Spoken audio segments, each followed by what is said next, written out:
Hello and welcome to the Cyber Social. My name is Jennifer Pedersen and I'm your MC for this event.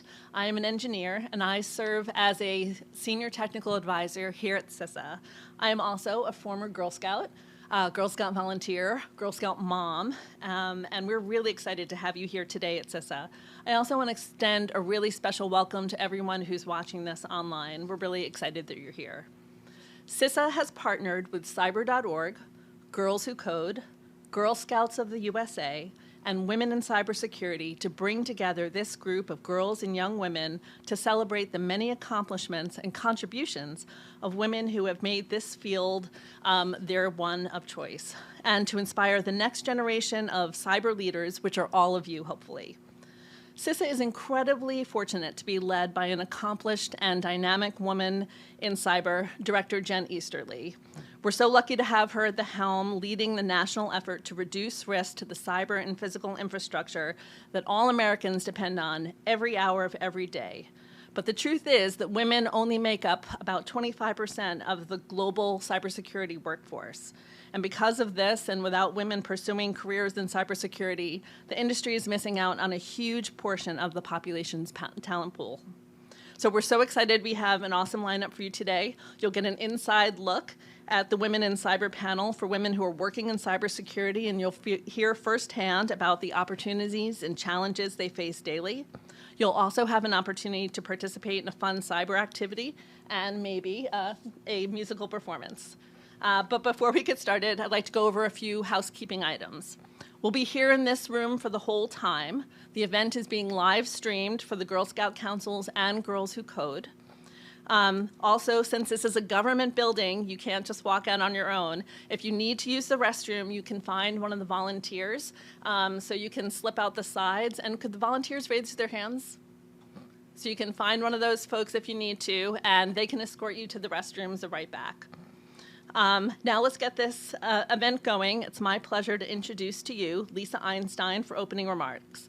Lisa is the Senior Advisor for Artificial Intelligence and the Executive Director of the Cybersecurity Advisory Committee here at CISA. She's also really passionate about teaching about artificial intelligence through the arts. In fact, she'll be closing today's program with a special musical performance for all of you. Lisa, the floor is yours. Thank you. Can you hear me? Oh, yeah, that's great. Okay. Hi. It's so good to see everyone.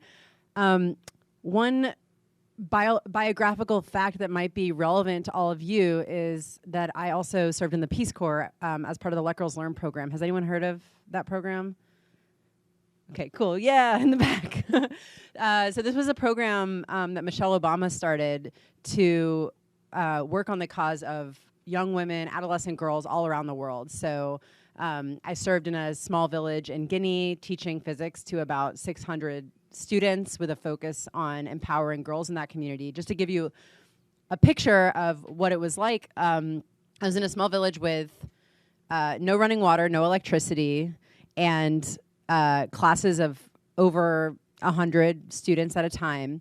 And in my 7th grade class, there were 100 girls, maybe over 100 girls. And in my 10th grade class, there were 10. Because they were dropping out to get married or their parents didn't think it was worth keeping them in school, or there wasn't enough money. There were all kinds of reasons that were leading to this drop-off, but it was such an incredible opportunity to work to empower young women to believe in themselves, to fight for their educations, and this is just I don't get to hang out with young people every day during my job, and this is the best thing ever, so thank you for having me here to reconnect with this cause that matters so much to me, and for being mentors to all the people in your communities who are working on getting their education either in cybersecurity or otherwise. So that was off script, but I just thought of it as we were all chatting here. So one of the things that I love about CISA is that it's an environment where we're actually encouraged to maintain the things that we care about, even outside of cybersecurity or work or AI. And I personally have a passion for music and for dance, for the dancers out there. It's just been a while, but I used to dance a lot. But right now, music is a big part of my life outside of work, and Director Easterly knows that, and asked me to kind of play around with this PSA idea, that public service announcement that was coming out of a broad public service awareness campaign led out of a wonderful division here at CISA that works on our external partnerships and engagement. And so I had the opportunity to reflect on what it might be like to develop a song to teach these 4 super important things to do to stay safe online. Do people have a sense of what those things are? If we had to pick just 4 that would prevent like 99% of cyber incidents. Yes? Never tell your personal information to anybody. I just had you tell your personal information to people and share it on a video. Is that what you're talking about? Okay. You mean like passwords and stuff? Yeah, that's a really good one. It's not like officially in the 4, but it's a very good one that we can all take to heart. Anyone have other ideas, things you can do? Yeah. Love it. Strong passwords, long, unique. You can use a passphrase. You can even, anyone here use a password manager? I highly recommend. Honestly, password managers have made my life easier because you don't have to remember all these long, unique passphrases. So if you don't have one, I recommend setting that up, and it can make it much safer too. Okay, we have 1. Long and unique passwords. Yes?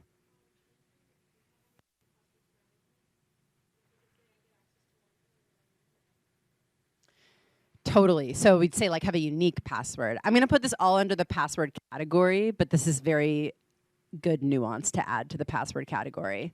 Do we have another, should we just do a password? Yes. Don't click suspicious links. Very good. Suspicious links are becoming less suspicious because of AI, right? People are getting better at phishing attempts, so we have to be even more thoughtful. Maybe just don't click any links at all. Just kidding. Sometimes you'll have to click some links, but very good. Don't click suspicious links. Love it. Passwords, don't click suspicious links. Yes. 2-factor authentication. Love it. What is it?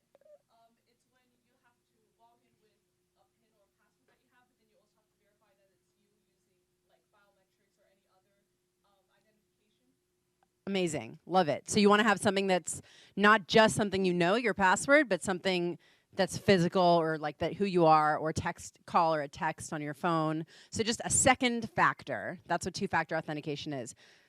Do people here use 2-factor authentication? Okay. I don't mean to shame people that don't, but it's very important. I'm like, close your eyes. Tell me if you do. Okay. So what do we have so far? We have passwords, 2-factor, don't click suspicious links. What's the 4th thing? What do you think that CISA landed on that was super important?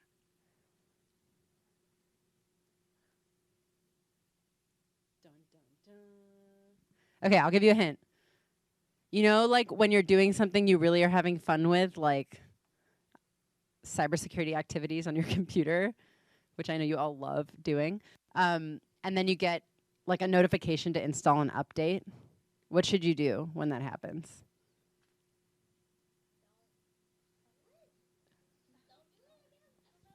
You're like, that's a link, don't click it.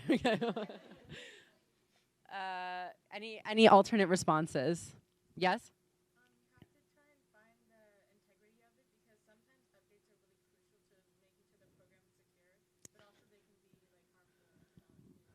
Okay, love it. You can be skeptical, want to make sure it's the right thing, but updates are super important to make it more secure. So should we like click tell me later, I'm going to sleep? Or should we like install it right away? Install it right away, yay! Okay, now we have the 4 things.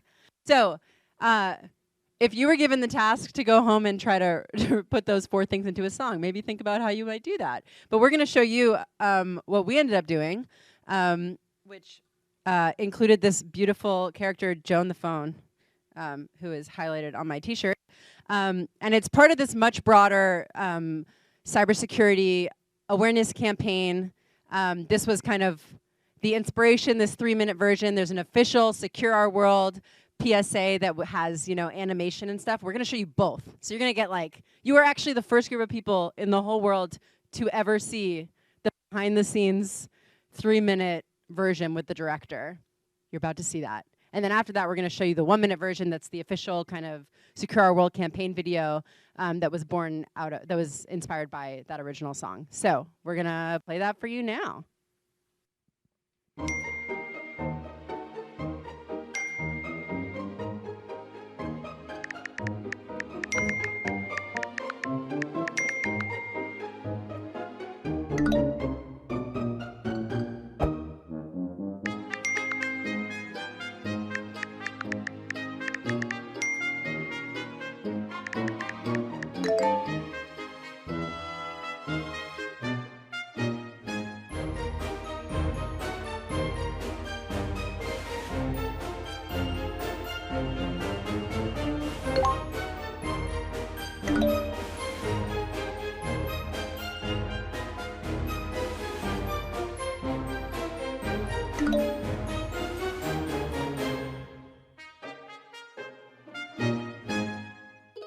For more information on how to keep yourself and those you care about safe online, go to CISA.gov/secure our world.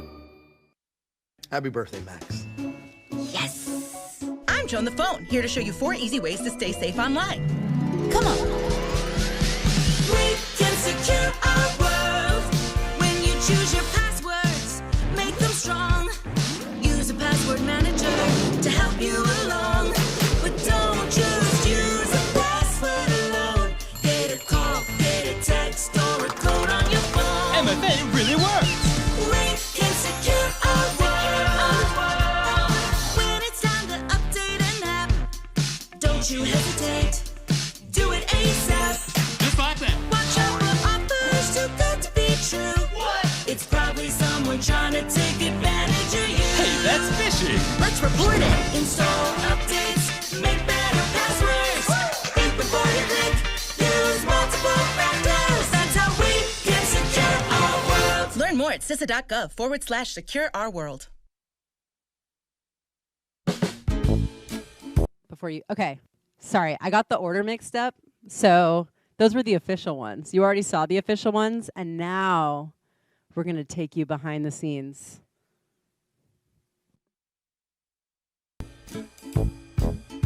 I'm Joan the Phone, and it's my goal to help you stay safe as you scroll, scroll, scroll. Just 4 tips, you'll be equipped.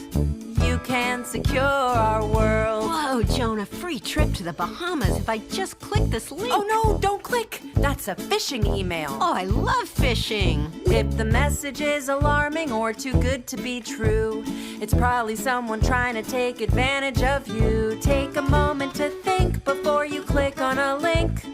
You can secure our world.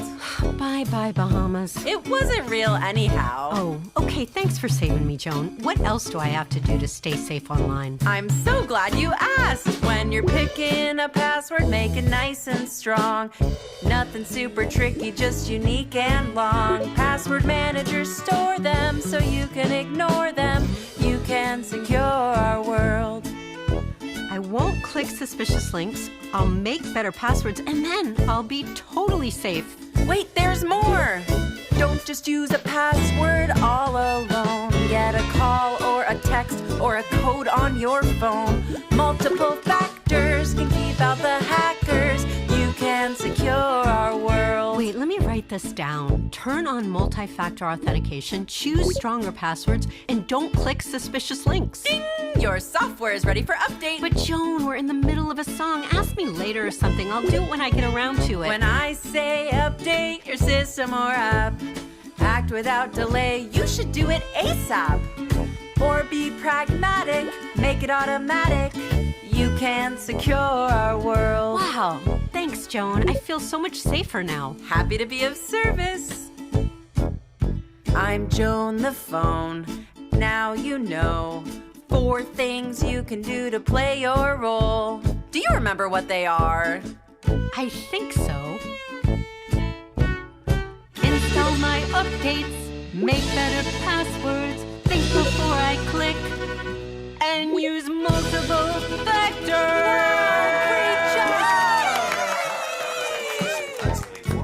You're on your way, call your friends and say, you can can secure our world.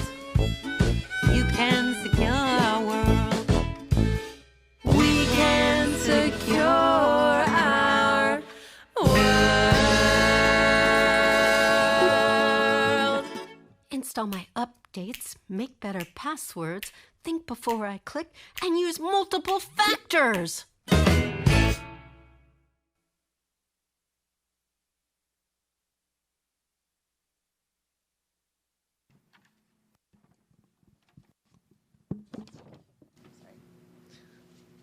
All right, thanks everybody. Now I'd like to introduce a video by Caitlin Sarian, also known as Cybersecurity Girl, who has a very important message for all of you about the importance of staying safe online.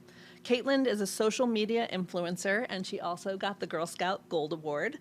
She educates and trains her audience of more than 700,000 people across various social media platforms, and she provides insights on data protection online and teaches her followers about cybersecurity and how to start in a career in cybersecurity.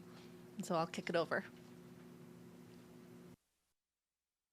Hey girls, my name is Caitlin and I am so excited and honored to be here with you guys today. I hear there's some Girl Scouts in the room, some girls who code, some CISA, some just girls who are rocking the cybersecurity field, and I'm absolutely honored to be here with you guys. Fun fact, I actually was a Girl Scout from Daisy all the way to my Gold Award, and I wish there were organizations like CISA and Girls Who Code and all these other amazing organizations around when I was younger. But you guys are here, you're in the right place, and I'm so excited to kick this thing off. My name is Caitlin, and I've been working in cybersecurity for over 10 years. And when I started, I had absolutely no idea what cybersecurity was, and I didn't even know how to code. But I figured I'd love problem solving and I'd learn it all on the job. I specialize in many areas of cybersecurity, and I even led the global cybersecurity advocacy team at TikTok. But now I focus on being a cybersecurity influencer. And surprisingly and crazily enough, I'm actually one of the largest cybersecurity influencers in the world, and I'm absolutely honored.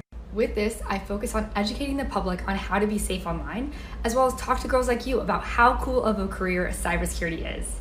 Now, you might be thinking, cybersecurity sounds complicated. But trust me, it's not only important, it's also a lot of fun. And guess what? We need all types of people for all different types of jobs in cybersecurity. You see, the world of cybersecurity is like a big puzzle, and each of you has a unique piece to contribute. Whether you love solving mysteries, working with technology, helping others, or even if you're super creative, there's a place for you in cybersecurity. We need people who can think like detectives to find out what hackers are doing, and we need creative minds to design safer systems and help teach others how to stay safe.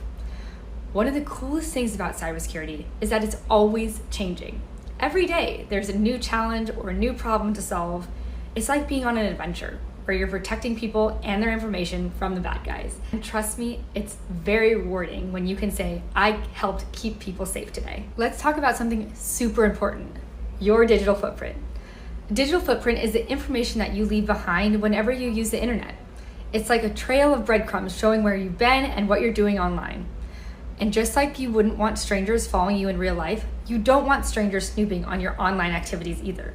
To stay safe online, here are 4 crucial tips. First is to recognize and report phishing. Phishing is when someone tries to trick you into giving away your personal information, like passwords or credit card numbers, and they do this by pretending to be someone that you trust.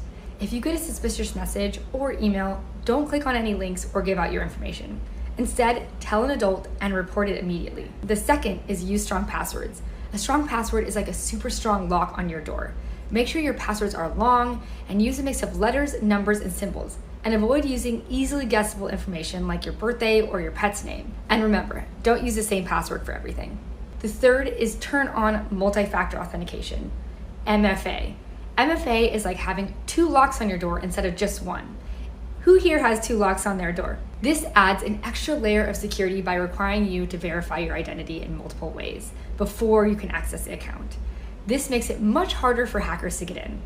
And the final one, 4th, is update your software. Always keep your software and your apps up to date. So I want you to think about what apps are on your phone or your iPad, and think about when it was last updated. And if you don't know, ask your parents, because software updates include very important security fixes that protect you from threats. Think of like getting a shot to help keep you healthy and protected from viruses. By following these tips, you'll be much safer online and you'll be taking the first steps towards becoming a cybersecurity hero yourself. Remember, cybersecurity is a field that you can truly make a difference. You get to help people solve puzzles and be a part of an exciting, ever-changing adventure. And who knows, maybe one day you'll be on here inspiring the next generation of cybersecurity experts. Thank you for listening, stay safe, and be sure to follow me at Cybersecurity Girl on Instagram, TikTok, and YouTube. Bye, girls. Awesome. I hope you really enjoyed that video. She really hit on a point that made me really love cyber, which is that it is changing all the time. And like, it's never boring. You'd be amazed how many people will say that their jobs are boring, but that never happens if you work in cybersecurity. It's changing all the time. Every day there's a new puzzle to solve and you get to work with different people. So it's super exciting. You can follow her online. I think that's a great idea. Now it's time for the Women in Cyber panel discussion, where we'll hear from women working in cyber about their experience. And I'll turn it over to the moderator, Fiona Go.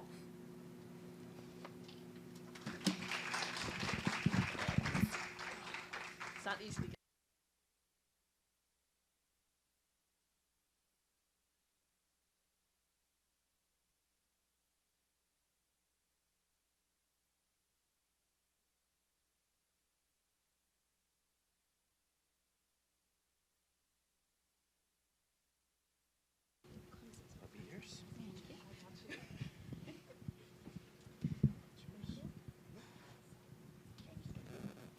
Okay, great.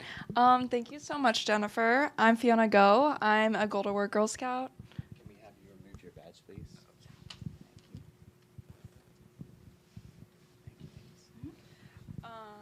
And intern at the Girl Scout Public Policy and Advocacy Office, and I'm going to be moderating today's CISA panel. So did you guys know that only 25% of the cybersecurity workforce is currently comprised of women, but we make up 51% of the population? Closing the gender gap in cybersecurity can ease the cyber workforce shortage, which really will make the nation more ready and prepared for today's threats and those of tomorrow. To close this gap, we want more girls interested in cybersecurity, even as early as grade school. Creating opportunities like this event for young girls to see themselves in cyber helps them to put a relatable face and real-life experience to a concept that can feel unfamiliar, like a cybersecurity career. Today, I am joined by 3 extraordinary women working in cyber who will share their personal experiences with us. I'd like to start by asking the panelists to briefly introduce themselves and tell us about what they do for a living, starting with... Hi, everyone. Oh, is this on? Yeah. Hi, everyone. My name is Cindy Munoz. I am a cybersecurity analyst here at CISA. I work with the high-value asset team, organizing and coordinating vulnerability assessments on high-value assets, which are the crown jewels of federal government, so the most important systems to protecting our national security. I am also an adjunct professor at a college in the DC area for IT and engineering. I also volunteer with Girl Scouts, teaching cybersecurity principles, and in my spare time, I like to travel. I am a big foodie, someone mentioned that earlier. And I am also top 1% of Duolingo users, so random fact about me. Hi everyone, hope you can hear me. My name is Anushka Deshmukh. I'm a cyber engineer at Raytheon, and the way we have it set up is RTX encompasses 3 main companies. So we have Raytheon, Collins Aerospace, and Pratt & Whitney. While the other 2 lean more towards commercial, Raytheon is more on the defense side of things. So what I do is I make sure that defense systems that we're producing are secure. And nowadays especially, think about all the technology you have, all the businesses you go to, you're going to see some form of digital technology or some backend everywhere you go, whether it's a bakery or it's a defense system. So essentially, I make sure that those defense systems are secure and have security plans in place so that malicious actors can't get to them, just given the scope of how important they are and where they're being used. And other than that, I studied cybersecurity in college, and that was a super new thing when I started, but it's become super common now. And I live right here in Arlington. I love to take walks. volunteering at the animal shelter, and I enjoy boxing in my free time. Boxing, can't top that one. Okay, so good afternoon, good evening. I am Nakia Henderson. I was actually on a call with some of the girls who code yesterday, so I don't know if you guys are in the room, but if you are, hi. Oh, hi, see? We were there bright and early yesterday morning. I, by day, work here at CISA.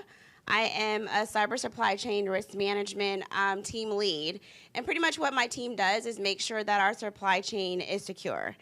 Your hardware, your software that you use for everyday life, we look at all different touch points from A to Z, from the moment it's ordered to how it gets delivered to be sure that it's secure. In my evening role, which is I'm doing here now, and on the weekends, I am also the president of the Women in Cybersecurity, the Mid-Atlantic chapter. So that's here in the DMV area, and I meet with you all ladies. I get to teach you guys how to find your voice, how to find your passion, how to represent yourself on paper. So I'm doing your resume, doing interview skills, how to really show up and show out so that you guys can get hired. My passion is to get more ladies in cybersecurity in the federal government. So I help with the federal government writing process and overcoming how to apply for federal government jobs. But my passion, I love to help. If I had a superpower, my superpower would be, it will be helper. And fun facts about me, I'm an adrenaline junkie. I have a motorcycle, I have been skydiving, I go cliff diving, and I will not bungee jump. I draw the I draw the line there. And like a lot of us, I'm a foodie, so I love to connect over food. Okay, so great. My first question is, how and why did you pursue a cybersecurity career? So I kind of have a long story. Like Lisa, I'm actually the youngest of 4, and I'm the only girl. So there's also a huge age gap between me and my next sibling. So they were all into tech. They had like a DOS computer. They had all these, now ancient and obsolete technology. And so I kind of grew up in that environment. And they taught me a lot of skills. I had my own username and password when I was 5. And so it was a habit to me. And I realized that actually wasn't normal at the time. It wasn't typical. And so I started going to college, and I really wanted to major in cyber or computer science. But when I went into the cyber lab, there was no one who looked like me. And so I actually went to a university that was predominantly minority serving. So going into a cyber lab and there was no one who looked like me, I was like, okay, maybe I don't belong here. And so I actually did not major in cyber at first, but I loved cyber. I love technology. And so I went back for my master's in cyber. I said, screw the haters. I don't care what they say. And I did my master's in science, and I started the Women in Cybersecurity student chapter at my old university, and decided I wanted to change what cyber looked like. So that was kind of how I got into tech. I was in the environment helping my brothers build computers, and back then defragment computers, which we don't really do anymore now that we're on solid state drives. So, but yeah, it's been an amazing journey, and I'm so glad I decided to say screw the haters and do it my way.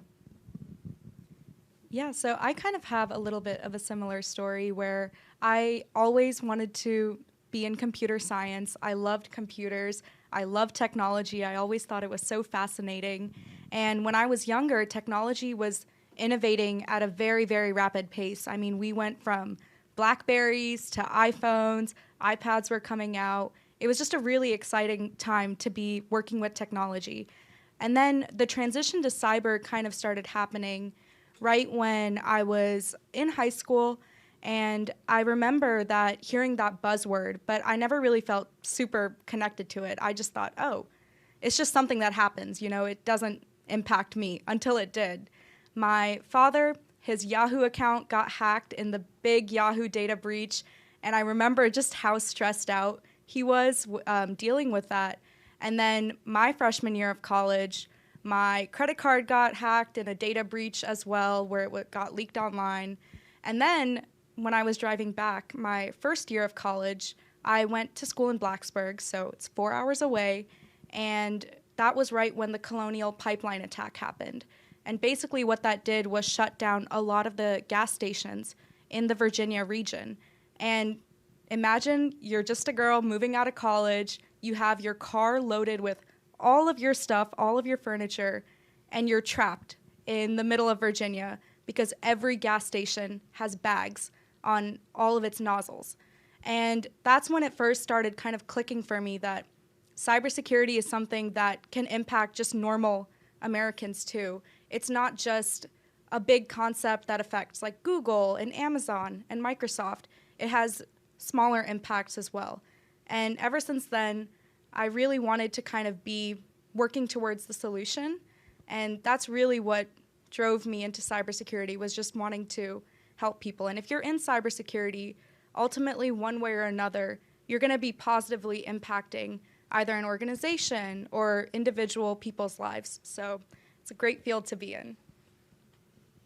Agreed. I will say that, yes, forget the haters. They gonna hate all the time, so give them something to hate about. They're just jealous. See, exactly.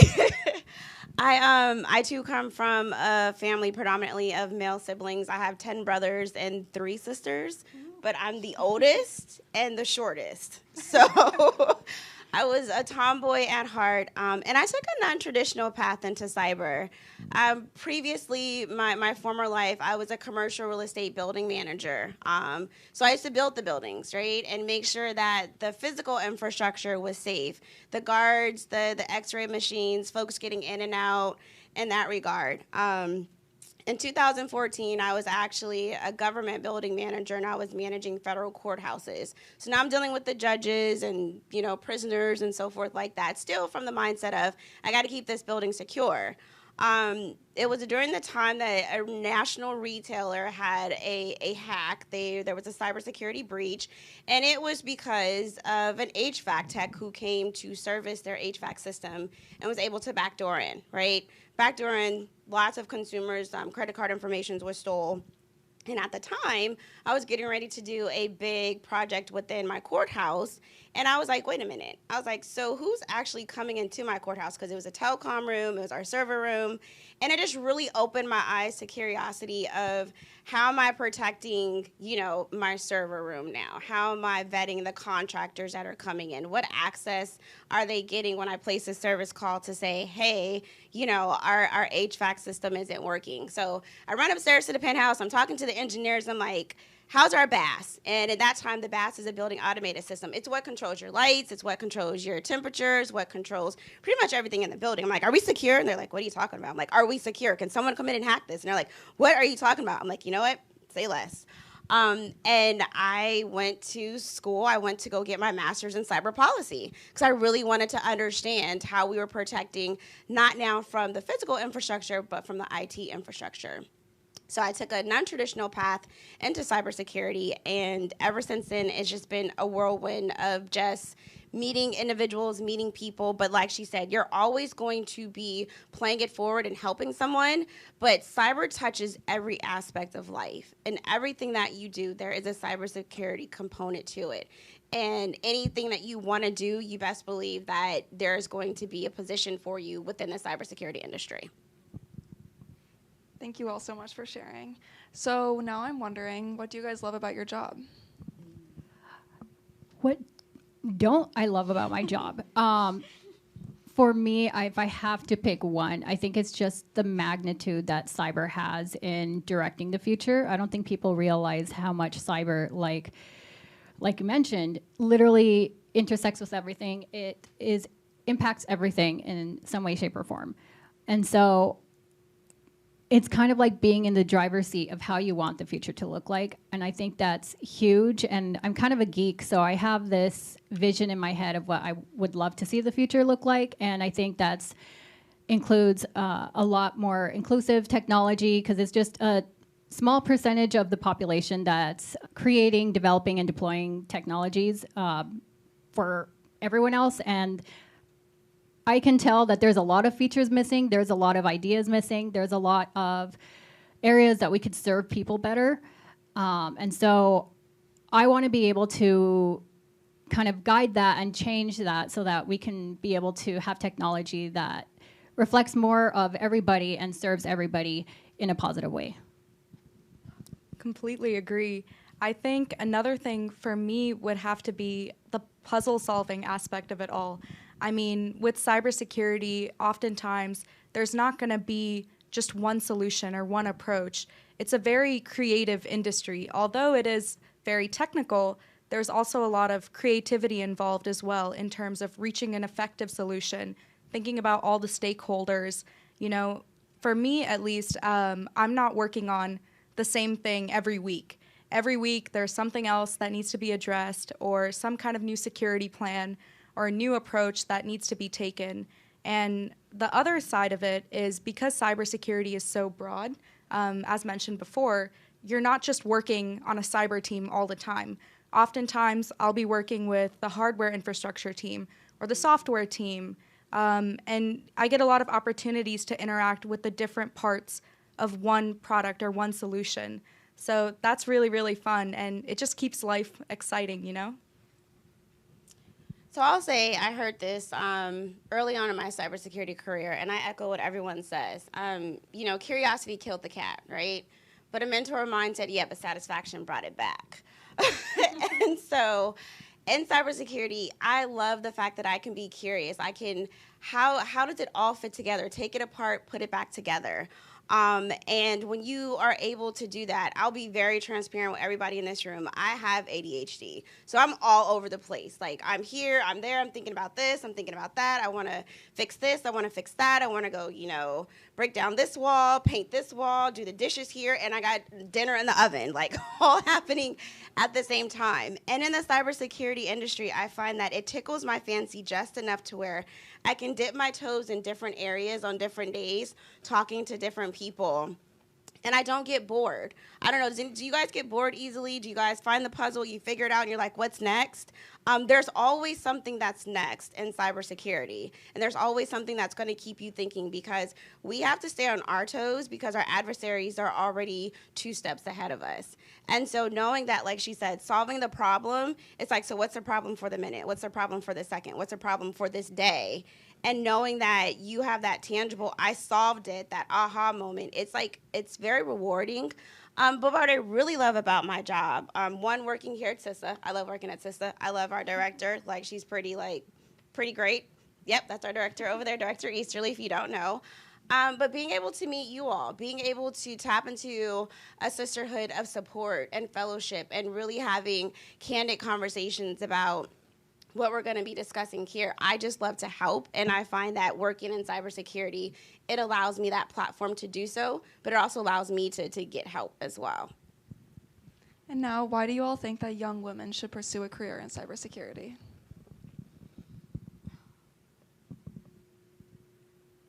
You literally have all the power, again, to direct the future.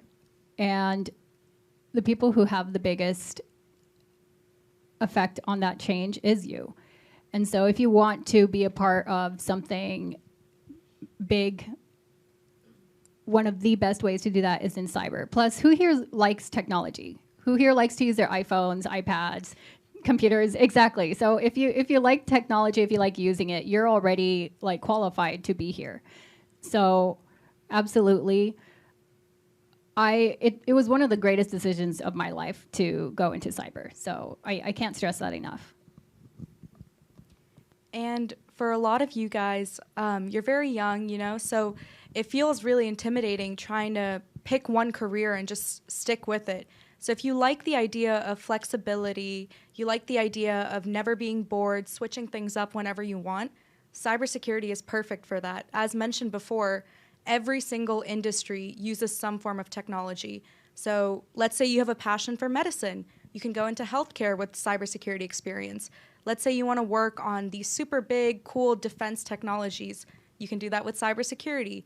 If you have a passion for law, there's a big boom in cyber policy and cyber law as well. That's becoming very, very important nowadays. So literally any industry you can think of, there's going to be a huge need in cyber for it. And another part of it is that because it is so new, the field is always changing. I mean, there's new attacks and new threats coming out on a weekly basis. Just with AI and ML on its own, it's become such a big field now. It needs cybersecurity to help prevent it from becoming something negative in our lives and keeping it a positive aspect. So the opportunities in this field are endless, and whatever your niche interest is or passion is, or if you want to switch it up after a year of doing one thing, cybersecurity is perfect for you. I'll echo that, and I'll say for all those, I see you guys taking notes. I see your phones out. If you have your phones out, text this to yourself. If you're taking notes, I want you guys to write this down. I am the asset. And the reason why I say that is you guys are key. You are our future cybersecurity leaders. You're our future cybersecurity change agents. You are our future cybersecurity, I can't say that word. You guys are our cybersecurity leaders. But you guys are the asset, and I don't want you guys to ever forget that. You walk out this room, cybersecurity needs you. And that's why you guys are here today. You guys are expressing the interest. And so there's going to be a huge demand and a huge need for you in the future, for today, for tomorrow. And you guys are positioned well appropriately to be those change agents, to move that needle, to continue to break those glass ceilings. But more importantly, you guys are going to be setting the foundation. You guys are going to be up here one day giving the same speech to the next generation of cyber professionals. And so we need to continue the conversation. We need to continue the training. We need to continue the dialogue. But short story, we need you, and you all are the assets. Totally. Now, what challenges have you guys encountered in the cyber field as a woman? I would say because we are a growing demographic in the field, we're still underrepresented. So sometimes you can feel things like imposter syndrome. However, I have kind of learned throughout my time that imposter syndrome isn't necessarily a reflection of you. It's a reflection of their insecurity, of your presence and your talent in spaces that they're not used to. They're not used to seeing you there. And so you belong there, you are whole, and even though if you feel something, and that's totally valid, you belong there, maybe even more than them. So, and they probably know that too. So just navigating that at times, I think, is the biggest challenge. And to kind of echo that, I think that there's going to be times where you're in a cybersecurity class and you're the only girl. When I was doing my degree and I was in my final class for my degree, this is our big capstone class, I walked in to this big room and I was the only girl graduating with a degree in cybersecurity that year. And so in that moment, I felt kind of internally, I felt a little bit of sadness because I just looked around that room and it felt like I was the odd man out. But really, at the end of the day, your work speaks for itself. I mean, you made it to that same room. You're meant to be there. And just kind of pushing through all these negative emotions, they're just emotions, you know?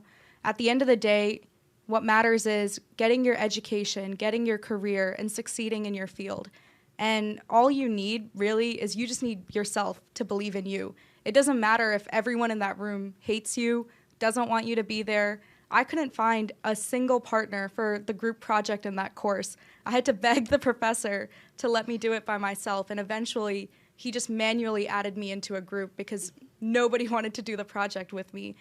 But at the end of the day, I just let that wash over, and it's okay to feel those feelings too, you know? Like, there was 2 days where I was really upset, but I pushed past that, and our group ended up presenting, and we got 100 on our project, which was really hard for that class. So let your work speak for itself, you know, and just keep pushing through. It's so worth it in the end. And just rely on your community, like Girls Who Code, Girl Scouts, Women in Cybersecurity. These are all just a few of many organizations and tools you're going to have at your disposal. So just reach out to your community, come to events like this, and keep pushing through.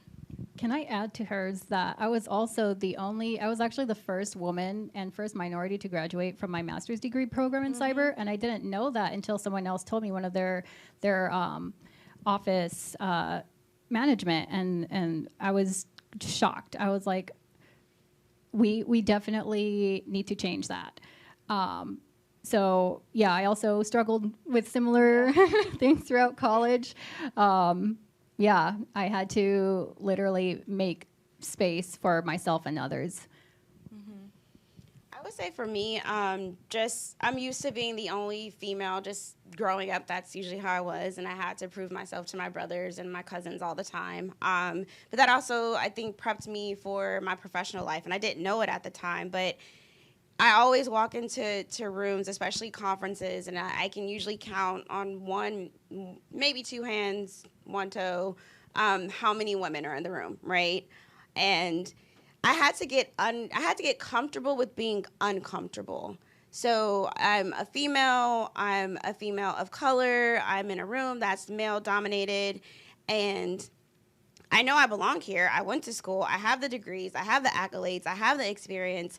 But the challenge was finding my voice and making sure that my voice was heard.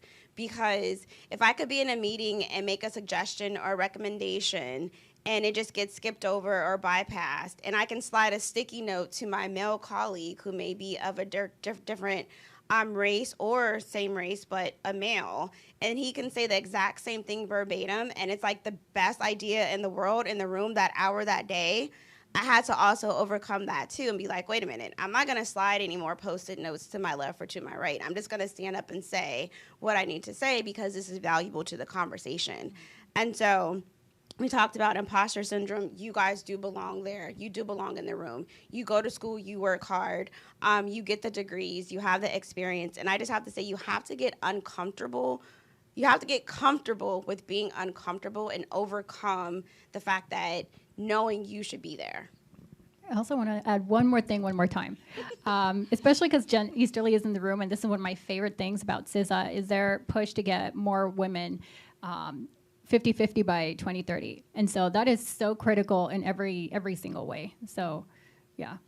Exactly. Yay, yes. Yay, ladies. Yes. And what do you all think that young women can do now to prepare themselves for a career in cybersecurity? So there's a lot of different age groups in this audience. So I would say if you're going into college, start working on technical projects with your professors outside of class. Get to know your professors. Network with your professors. Network with your classmates. These are often people that you're going to walk the industry with. So you want to make those networking connections and capitalize on that. Really practice your cyber skills in college and afterwards as well. Break things. One of my favorite things to do, Amazon has some great build your own kits. So I would buy a Canna kit. I would do different projects with it. I built a little rover. It was really cute. It didn't work great, but I made it work. And just keep working on those type of projects. And then if you're in middle school or just starting high school, take classes that are more technical. If there's a computer science option, do that. If there's any kind of technical class you can get, sign up for that. And also there's so many, again, projects. You could subscribe to different news updates, different updates on what's going on in tech, and just being immersed in that, you're already going to be 100 steps ahead. And it's just going to take you through your entire career. That's all really great advice. I completely agree with all of it. Another thing would be to, whether you want to go into cybersecurity or not, get a LinkedIn, get started on networking, because at the end of the day, you never know when those connections can be useful to you, and you can kind of get mentorship or advice. And almost everybody on LinkedIn, it seems intimidating, but just reach out. People are super nice. I love getting messages on LinkedIn, and I respond to every single one in depth. Even if it's just somebody wants to have a 15-minute coffee chat, it doesn't matter if you don't have any experience at all or you've never done a single technical thing in your life. LinkedIn is a great way to have that jump start. And when you start meeting people at cybersecurity conferences or CTFs, which are capture the flag competitions, you can easily connect with those individuals and stay in touch. Another thing I highly recommend is, even if you don't, college is going to take around 3 to 4 years, right?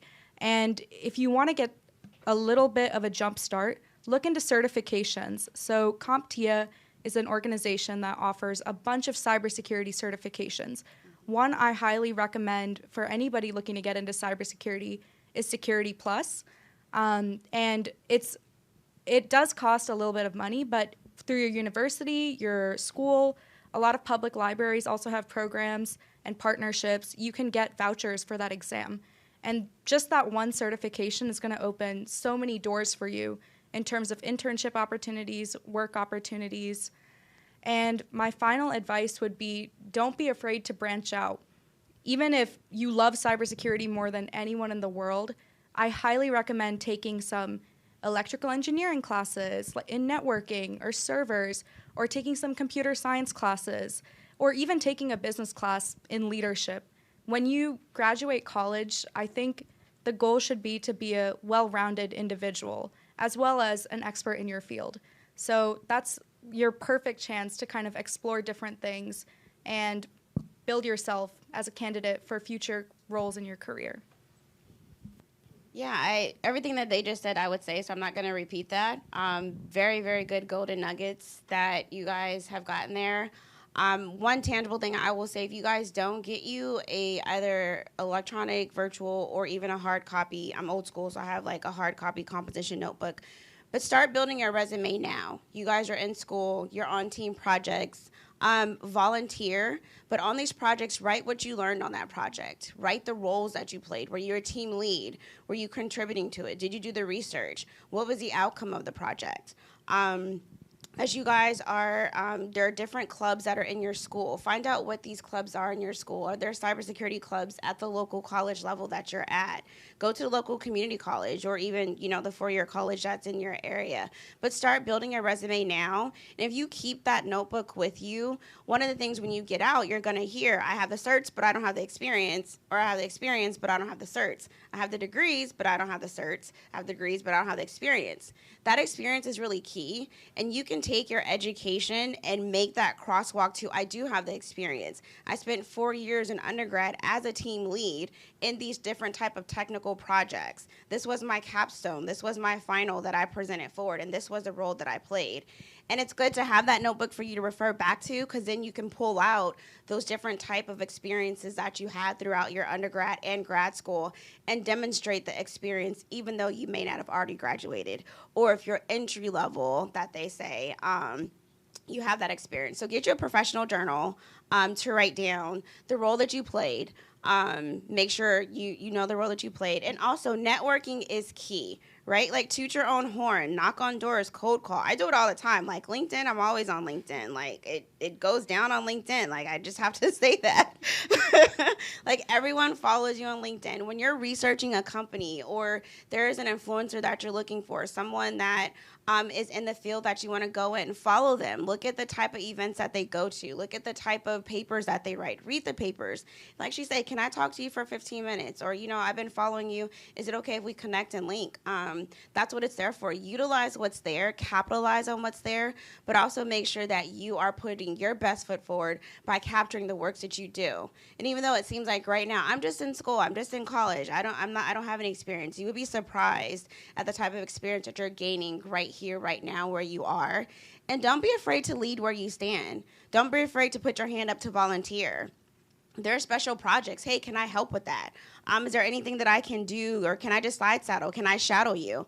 Taking the initiative and taking control of your career is what's going to set you apart from which candidate should we choose? Which candidate should we make the offer to? For sure. Can I add one more thing? With the resumes, absolutely, retweet that. So add whatever project you work on your resume, no matter how big or small. Yeah. And like she said, put down what you did, what tools did you use? All of that is valuable. Same with any volunteer experience. If you volunteered at a police department or a fire department or an elementary school, I did that as well during college. So all of that is valuable. Great. And then our last prepared question is, how important is mentorship as it relates to being a young woman in cybersecurity? 100% valuable. What I recommend doing is kind of having your own C-suite per se. So have different mentors for different areas of your life to help you develop both professionally and personally. So kind of have one for your work, have one for this, have one for something you want to develop more, and have your own like kind of personal C-suite. You don't have to navigate things alone, and you're not alone, and you have all of these resources at your disposal. Use them. That's what we're all here for. So find your people, find your allies, and just get out there and slay. Completely agree. I really couldn't have said it better myself. Community is so important, just because I know when I was growing up and I really wanted to get into this field, there'd be events with like Association of Women in Computing or Girls Who Code, and they'd have a female in cybersecurity come in and talk to all of us students, and that was just so exciting. And don't be afraid to ask questions either. Genuinely, I know this sounds cliche, but no question is a dumb question. As long as you're learning something out of it, whoever you're asking would be more than happy to answer it for you. And these community type of events, they're all there to help encourage you guys. So make sure you're getting the most out of them too. You know, if you just come to an event and leave without any kind of insight or anything that's beneficial, then I feel like it's not as valuable as if you're engaged, if you're taking notes or asking questions, or even if you get to meet one new person. That's a valuable community engagement event type of thing. Yeah, she said to build your C-suite. And for those that heard this yesterday, I will repeat it today because it's so important. You know, you need a mentor, and mentorship is important. And that person can either be, you know, at your organization, at your school, older, younger, usually older sometimes, but a mentor is there to like your silent partner in the background. You can call them, you can pretty much talk to them about any and everything that you're going through professionally. How do you navigate this? Have you ever experienced this? What did you do? Secondly, you need a sponsor, right? A sponsor is usually someone that may be at your agency, that may be on your team, but that sponsor is going to be the person that says, hey, Nakia is a good person to put on this special project. That person, Nakia may be good to give that deliverable to, or can write that report. A sponsor is a person who endorses you, and they open doors that you didn't even realize needed to be open or could be open. They're the ones that are doing the silent deals in the background to get you to that next step and that next level. And then at some point in time in your career, you may encounter needing a coach. A coach is usually for like a duration of, you know, you usually may have to pay a coach. Coaches are usually like certified and they come with a monetary, you know, you have to pay for their services. But they're usually there to help you for like those one-offs or those two-offs that you're trying to do, or a certain time period and duration and time. So as you're building your C-suite, make sure you have a good mentor, someone who has been there, done that, and can really be a sounding board for you. Make sure you have a good sponsor, you know, someone that can push your name forward, that can slide your resume underneath the door, that can leave little post-it notes and say, hire this person now. And then when you find a coach, you know, a coach can be subjective. They're just there to help with any of the mental blocks that you have, but also just there to help you work through the problem itself. And having that squad, that roster, they say it takes a village, and we talk about community, it does. And it's always, I'm not going to say it's always, sometimes it's really not about what you know, it is really who you know. For sure. And now we have time for 2 questions from the audience. If anyone has any questions they'd like to ask. Yeah. I guess my question is, how are you seeing in your roles ethical uses of AI, kind of either supporting your roles, helping with your roles, or like not taking a part of it, but kind of playing into your daily jobs? It's a good question. Were you on the call yesterday? That was like verbatim. So as we know, AI, right? It's smart software, and it is adapting every day. And in my role specifically, the component of where AI and cyber supply chain risk management meet is for me a very scary and daunting conversation and pull, because it's able to adapt, it's able to copy, to mimic. And it makes my job harder, because when I'm doing like risk assessments and evaluations, it's an added layer that I have to do. You know, you hear trust but verify. I've switched that around where I verify, then I trust. And with AI and the way that it's being used, it can be used for good, but threat actors are using it for bad, and we've seen that. We've seen the phishing campaigns, we see the trolling, we see the fake accounts. Like, how many have had their Facebook account hacked, or their Instagram account hacked? Like, AI is just very smart in what it's doing, and we have to be ever vigilant. So for me, it makes my job harder because it's just added layers of like more in-depth analysis that I have to do. But also on the flip side of that, I see some of the benefits of it that are coming to light that I also enjoy and like to see. Yeah, from at least a defense perspective, I think there's a lot of ways that AI is being used for negative. I mean, in terms of nation states using AIs for running political campaigns or disinformation campaigns, that's been super common, and that's been pushed out to everyone's social media platforms. I'm sure you've seen it. It's also being used to develop technology that can be used for hacking. So automating that type of kind of malicious software, automating malware, ransomware, that type of thing is super scary because with AI, it thinks like us, basically. So if you have dozens of computers running AI programs that are pushing malware, pushing phishing emails to software, that's going to be a lot easier than one random hacker doing that on their own. So to address that, a lot of what I've been seeing is research into using AI to pen test, using AI to do vulnerability testing, scanning of any unsecure ports or protocols, that type of thing. So although it is resulting in some dangers, I think the best way to combat it is also with secure development of AI. And a lot of that also includes making sure the data sets of AI aren't tainted and you're using well-rounded data sets. And really, it's something that I think we're slowly understanding as we move along because it is so new.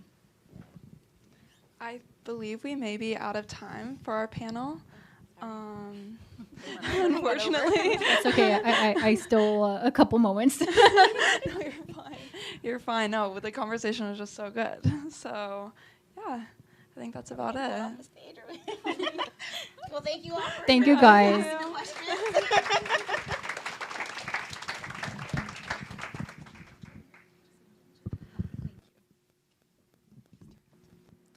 Thanks so much to everyone in the panel. That was really fantastic. I really appreciated the variety of answers and everything that they do and everything that motivates them.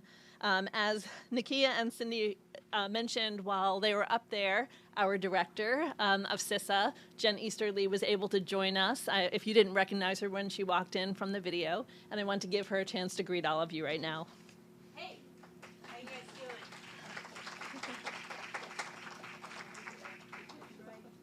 It's cold in here. Who else is cold? Me. Like right under the... Glad I wore my hoodie. How you guys doing? Yeah, it's great to see you all. I'm on vacation today, but I was so excited about this. I just wanted to come and see you all. How many of you all? So I'm trying to. Girls Who Code, raise your hand. And women in cybersecurity. Yeah, there you go. And do we have any Girl Scouts? Love it. All right. So my name's Jen. I'm the director here, and I work with all of your organizations.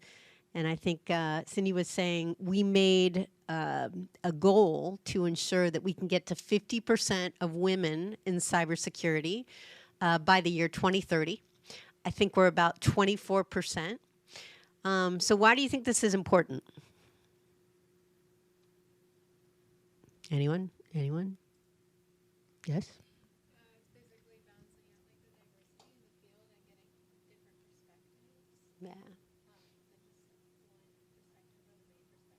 Yeah. Yeah, absolutely. I mean, I started off right after my 18th birthday. I went to the United States Military Academy at West Point. Anybody want to join the military here? Yeah. See Captain Sammy, I think Smith, rugby player. They just won the bronze. So I went to West Point. I knew I wanted to join the Army, and what I didn't realize is that it was only like 9% women at West Point. So I was in an environment where I look very, very, very different from everybody else. And, very early on had to get that sense of self-confidence and really be able to find my voice. I think that's what Nakia was saying. But I'm also a big believer that to have the best teams and the best organizations, you really do need that diversity of thought, right? And so it could be gender diversity, diversity of ethnicity, sexual orientation, background, education, whatever. All of that helps you solve problems easier. And so I think it's hugely important that we are able to balance out who we have in cybersecurity. I will say that also women are the best, but that's besides the point. No. But I'm excited to have you all here. I think we've got Lynn, who's going to come up and chat. Lynn Dome, very dear friend of mine. We've been partnered since I came on board over 3 years ago in a lot of our initiatives. So I want to thank you for your leadership, your partnership. I also want to introduce, I just got a puppy, and I didn't want to leave the puppy at home. So this is Fitzroy Democracy Easterly. He is a 14-week-old Australian Cobber dog. And he is the sweetest, best thing in my life right now. I have a 19-year-old boy who's off at college, so I wanted to have a little puppy to make my life better, and it sure has. And so anybody who doesn't like puppies? Cats, yeah, exactly. There's some kitties out there, but puppies are the best in my view. So if anybody wants to come pet the puppy afterwards, you're very welcome to do that. Anyway, let me turn it over to my friend Lynn, and I will take over for the puppy. There you go. Thank you.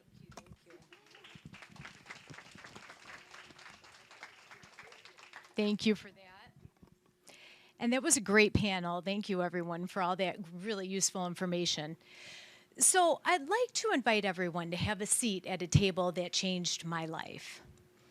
One in a big, glorious banquet hall filled with 1,000 women in cybersecurity. Wow, who would have thought? And as I sit down and I get settled in my seat, it takes not more than 1 minute for the very generous and rich conversation to get started about cybersecurity, careers, our journeys, and so much more. And so I introduce myself and I share that I've been working on cybersecurity workforce initiatives for about 10 years now.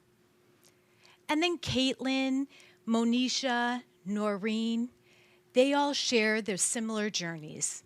And the conversation continues for the next 10, 15 minutes as we're eating the keynote luncheon. And then we notice that the crowd around us starts to hush down, which made us draw our attention to the front of the room, where Dr. Ambereen Siraj, CISA founder, was making her way onto the stage.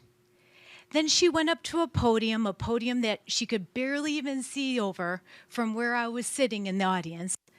And she so proudly and humbly shared that Women in Cybersecurity has the acronym WICYS. And we pronounce it We Cis, like we sisters. And with that, she welcomed everyone into this glorious global cyber sisterhood. At that very moment, you could feel the buzz in the room. There is this energy and excitement that I experienced at that moment that I haven't experienced anywhere else in my career. And I knew right then and there that this was a place where I belonged. These were my people, my community was found, my network was formed, and that my career was going to advance. And so it did. You see, March of 2018 was the first time that I experienced my first WESIS event, and it elevated me. My career advanced significantly from the connections that were made and the job opportunities that were all around me. And then a year and a half later, I received a simple, short, and sweet message from Dr. Siraj asking me if I would consider applying for the executive director role. And I thought, my gosh, when else in my life am I going to be able to merge my passion and my career into one? But that is not the reason why I stepped into this space. The reason why I stepped forward and applied for that position was because that I knew with all my heart that she believed in me before I might have even believed in myself. And so I stand here 5 years later as executive director, knowing that I am not standing here alone. I am here supported by the women that paved this path before me. And I'm supported by paving this path forward with you all forging ahead. Cybersecurity is the most fascinating career choice. It's problem solving, it's puzzles, it's fast paced, it's mission focused, and it's fun. But the reality is, too, we need you. We really, really do. Because right now the workforce is lacking the diversity of thought that's necessary to build the most effective, secure cybersecurity teams. That impacts the security of ourselves, it impacts the security of our families, the communities that we belong to, and the organizations that we care about. So in order to solve these challenges that have never previously existed before, we need to harness this power of diversity of thought. And that's not only all genders, but it's ethnicities, identities, experiences, backgrounds, races, and more. It's all hands on deck. And that's what we do. CISA is a 501c3 member-based nonprofit with our mission to recruit, retain, and advance women in cybersecurity. We have almost 10,000 members with representation in 93 countries. In addition to that, we also have 283 student chapters and all of their members. And then in addition to that, we have over 70 professional affiliates and all of their members. Nikia as president of the Mid-Atlantic affiliate. So each and every day, we have a reach of hundreds of thousands of individuals as we're creating accessibility and opportunities for women to not only get into cybersecurity, but advance in their careers because of it. We provide all the wraparound services such as mentoring we were talking about, and the incentives, the resources, the scholarships, the training programs, the boot camps, all that you need and so much more.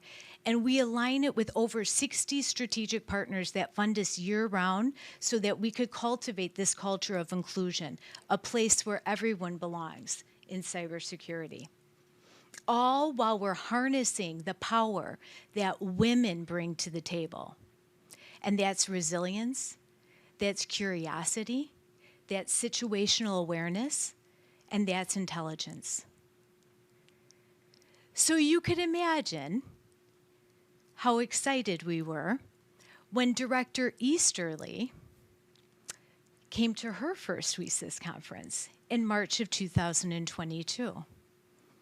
And as she appeared onto the stage wearing a great gray blazer and some funky embroidered jeans, while everyone in the audience was fangirling the heck out of her, she so proudly announced an initiative of 50 by 30, and that's 50% women by 2030.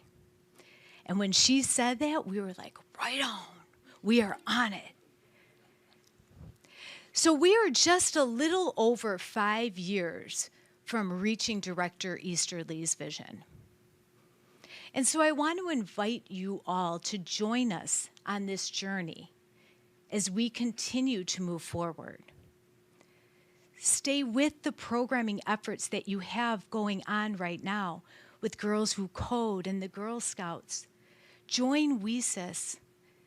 If you aren't already a part of a student chapter, join a student chapter. And if you don't have a student chapter, guess what? We're a nonprofit funded to give you a student chapter. Like, we're giving you money to launch your student chapter. It's amazing.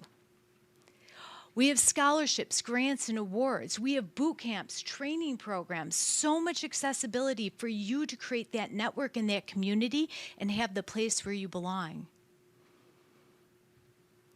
And at WESIS, we want to make sure that we're continuously always paying that forward. So as women are rising in their careers, we're bringing it forward for the next generation to come in. So as you go about the rest of this evening, and as you make your connections, stay connected. And know that at WESIS, we also got your back. Because we believe in you before you might even full-heartedly believe in yourself. So thank you for having me here today. I really want to thank our partners, cyber.org, Girl Scouts of the USA, Girls Who Code, and Women in Cybersecurity for collaborating with us on this event. Please feel free to mingle for a few minutes. You might get a chance to talk to some of the CISA staff, to the panelists, to some of the other speakers. We'd really love to have you. You can take some photos with some of the staff or in front of the backdrops. And thank you so much again for coming. You guys really are the future of cybersecurity. Know that you have an army of women and a whole community behind you as you go forward, making choices and choosing your career. You absolutely belong every room you walk into, and it was our pleasure to have you. Thanks so much.